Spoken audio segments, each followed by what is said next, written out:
Popularity వేరు, respect వేరు. Popularity పొందాలని చూసే చాలా మందికి అది టెంపరరీ అని తెలీదు. రెస్పెక్ట్ శాశ్వతంగా ఉంటుంది.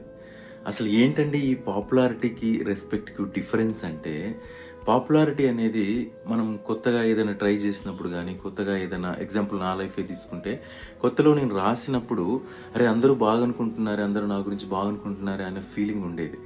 అది జస్ట్ ఏ పాపులారిటీ అంతే. అది very normal and temporary thing.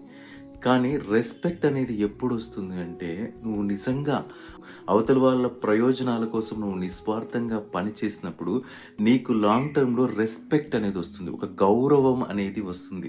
మీరు కూడా సమాజంలో సోషల్‌గా ఏదన్నా మంచి పని చేసినప్పుడు, మీకు సాటిస్ఫైడ్‌గా ఉంటుంది. ప్లస్ మీకు సమాజంలో ఎప్పటికీ లాంగ్ టర్మ్‌లో రెస్పెక్ట్, గౌరవం మిమ్మల్ని చూడగానే ఒక గౌరవం